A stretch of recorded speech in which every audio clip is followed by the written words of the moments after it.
Alright, welcome to what will be a after-action review, as it happens, of playing Armored Brigade.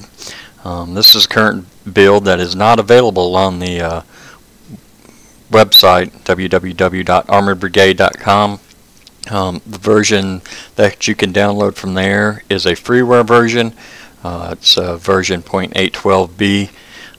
It still includes all the key features and gameplay mechanics. What you're looking at here in this build is what will eventually be a commercial release that we hope to have out sometime early 2017. The graphics are being updated. A lot of changes have occurred since the final freeware version, and you'll see some of these as we go along. You may also want to check out some of my previous videos here on my channel to see kind of what we've been up to, and we'll have a lot more coming up. Alright, let's get started here real quick. Essentially what I have here is a U.S. Mechanized Infantry Task Force defending a sector in the Fulda Gap just southeast of Fulda. You can see it's approximately 6 kilometers in width, but part of that frontage is covered by this large hilly wooded area. The city of Fulda would be off to the northwest this way. One of the key features in this area and one of the objectives is this Autobahn intersection here that we're tasked with defending. And I'm just going to go over real quick what I've done and as far as deploying my units, and then we'll get in and get the game rolling. You can see here I have a small scout screen out in front of my forces. Normally a U.S. battalion in the 80s would have included 6 M3s.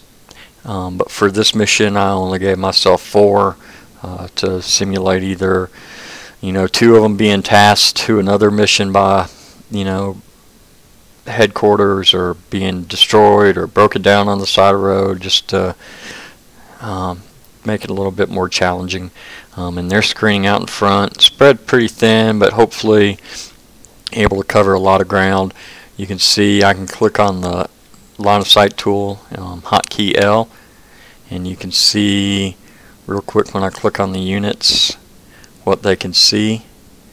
The bluer areas are areas that have better or complete visibility from that location, and the further out we go into the pinks are areas that are less likely to be able to spot units as they move through those areas.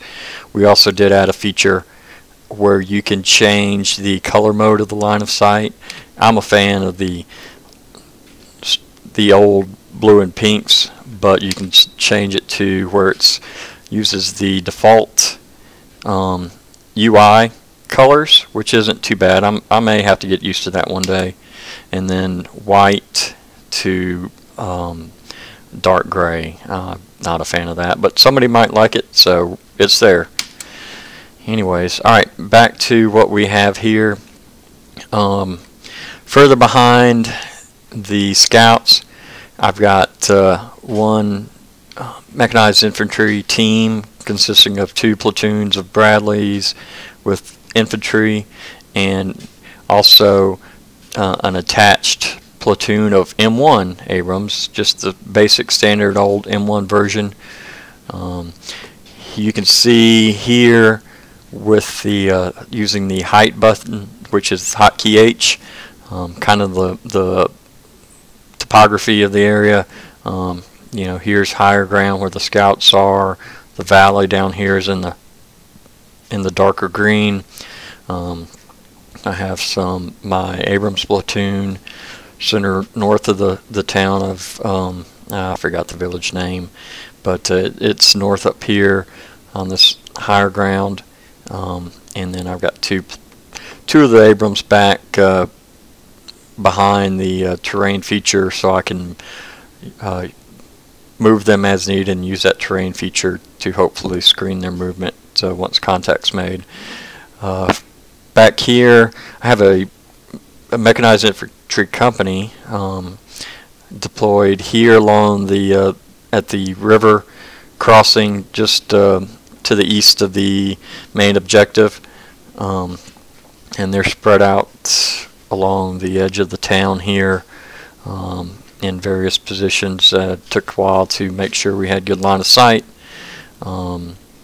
so that their Dragon ATGMs can do some damage if and when the enemy approaches from this direction. You also notice I moved the Bradleys back a little bit.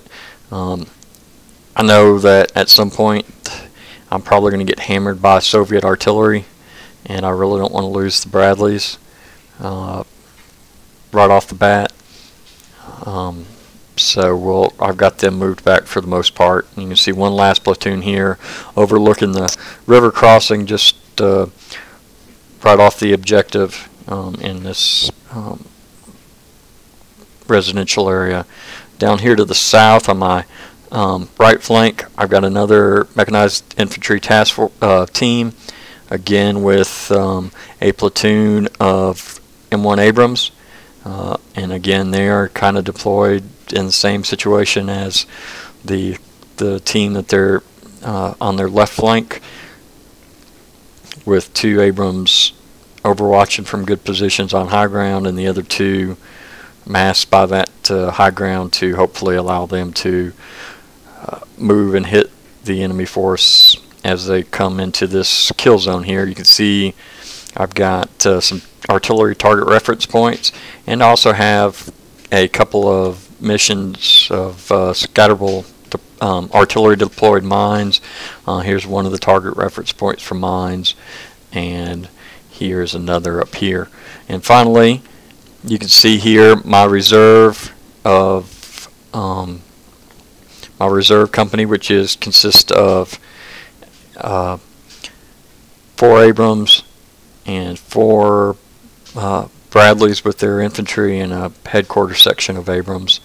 I didn't mean to purchase this platoon, so I've just kind of stuck them up here. Again, kind of like with the scout section, I didn't want to have the full, standard 100% fully manned and equipped mechanized task force. But I forgot to purchase them, so I just had to stick them over there. What I expect from the enemy as the Soviets advance, and I'm expecting a regiment-sized unit of motorized rifle troops with tanks and all the other support to come steamrolling down along the valley here. Obviously there's a choke point along where the infantry is, or along where the scouts are positioned. I want to identify the main body of the Soviets and defeat their reconnaissance beforehand. If I don't, their recon units will get eyes on my companies deployed in their defensive positions, and probably will start raining down artillery pretty quick on them.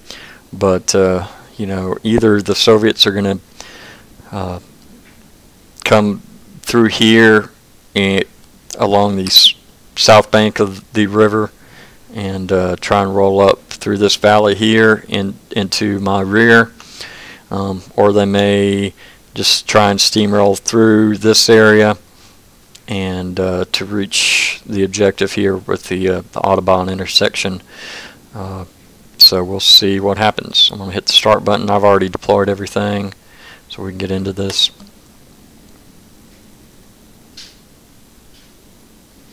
And no contact right off the bat. You can see clouds. We've added for the visibility conditions corresponding weather conditions, and in this case I selected fair visibility. So we've got some contact down here.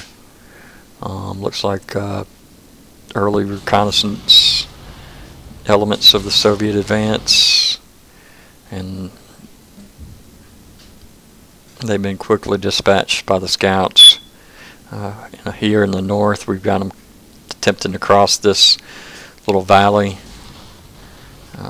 Oh, we're taking fire. That's E1, which is this unit right here. We're going to pop some smoke. That seems like that's tank fire. So now if I pull them back from here, I could pull them back to where the wood line is, but I lose sight of the valley just because of the lay of the land. You can see this high ground, but the high ground kind of extends out before it drops down into this narrow valley. So I'm going to leave them here behind the smoke screen for a minute, although if I leave them there too long, they will probably not survive. Again, more BRDMs pushing up. So far the recon battle's going in my favor, but it's early and I don't expect that will last long. Now we've got a report of enemy rotary wing aircraft spotted.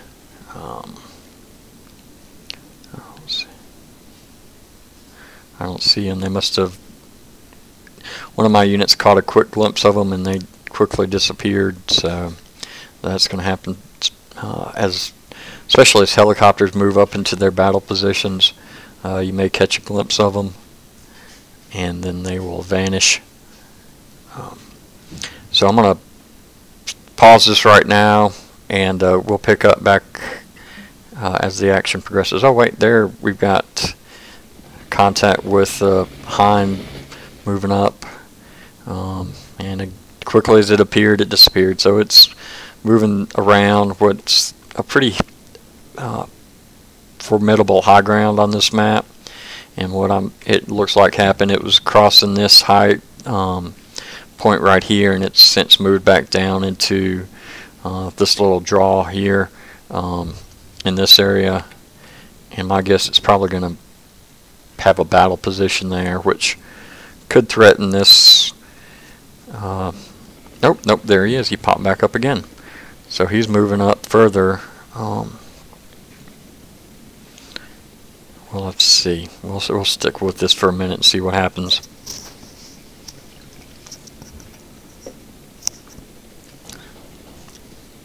And now he's come into range of the Bradley. Oh, and we got a kill on that one.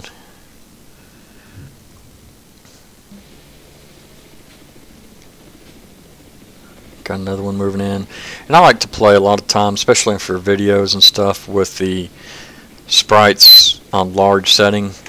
You can turn them off. You can go to default, which based on how far you're zoomed out affects how the size of the unit is. Here we zoom in, and again this Hind's coming under effective fire from the Bradley, and it's going to be driven off by that fire. So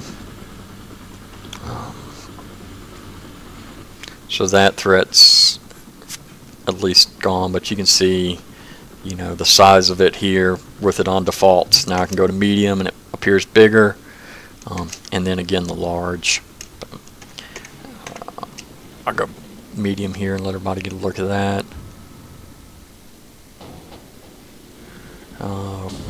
Got some more helicopters moving in. Had a tracked vehicle. I don't know what type. It was just identified as a tracked vehicle.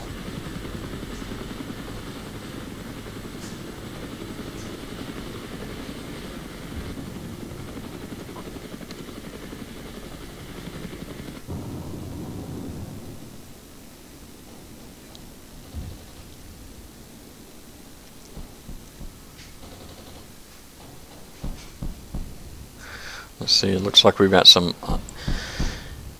enemy infantry located here.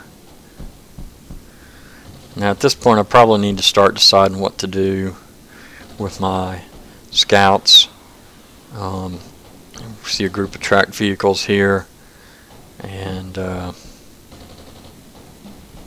we got a kill on one. But these Bradleys, this one you can see it's already out of its tow missiles. it's going to have to reload its missiles from its stowed supply out of the back of the Bradley. So it's, you know, it's a lot less effective in killing vehicles when it's only relying on its 25mm gun. So at this point, I'm going to pause the action here in the game, and that's one of the great features I love about Armor Brigade, is the ability to stop the action and issue orders to units. So I need to figure out how I'm going to pull my troops back, my scouts back. I want to do it without just totally allowing the Soviets free reign to hit my main body. So I'm going to pause the video as well, and we'll be back to pick up here in a few minutes.